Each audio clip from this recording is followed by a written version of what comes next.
Welcome to PC Wiz Kids Tech Talk. Today we're looking at the PNY Nvidia GT430 video card.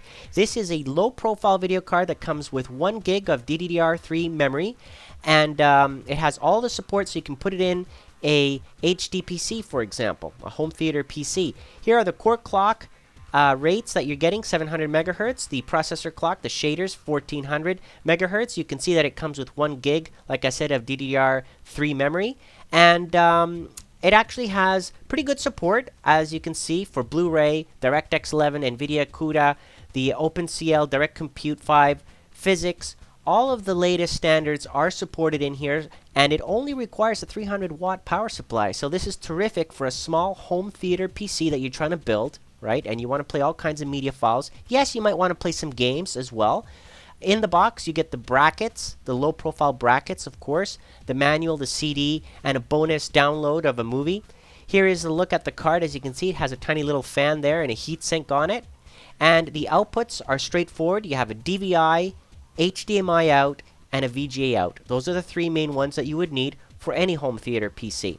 Where does it lie? Well, it basically lies in between a GT220, the Nvidia GT220, and the GT240 if you look at the specs. But I'm going to do a test and see how it compares to ATI cards as well. So here is my test system that we're going to be putting this in. In Windows 7, you can see here the stats, okay, with GPU Z. And you can see it's a 40 nanometer architecture, so it's going to dissipate less heat, use less energy. Here are the shaders, the pixel fill rate. As I mentioned, there is the bus width, 128-bit as opposed to 256, which are the higher-end cards. 1 gig of memory, which is great. And of course, there's the GPU clock, the memory clock, and the shaders. Okay, you want those frequencies, there they are, and support for all the latest technologies like I mentioned a second ago.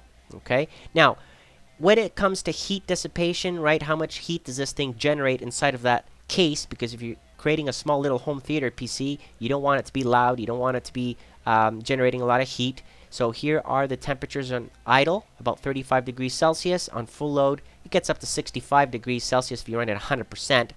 When it comes to benchmarks, the GPU score that I got here compares to an ATI 5570, very close to that, as you can see here from the results. When it comes to games, it actually performed very well. You can see here at these 3 different resolutions on Dirt 2 on high settings how good the frame rates are. So not bad at all for this video card, depending on the game, of course.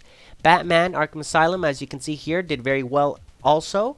And again, it depends on the game. You might have to lower the settings. I had to lower them to medium. Here on Far Cry 2, I had everything on high, as you can see there, and I ran it at 2 different resolutions, 1680 times 1050, and those there are the frame rates, and then at 1920 times 1080, and again, there are the frame rates that I got. So again, depending on the games that you play, the frame rates can be lower, but still, not bad at all for a card here that is meant for a home theater PC, really, not for a high-end gaming rig. So other than that, the fan does get a little bit loud. Okay, so I know that many of you might have a concern with that. If you turn the fan up to 50%, then it's going to start, you're going to start hearing that little thing. Okay, it's going to start making quite a bit of noise. Other than that, if you run it at defaults on auto at 27%, it was quiet.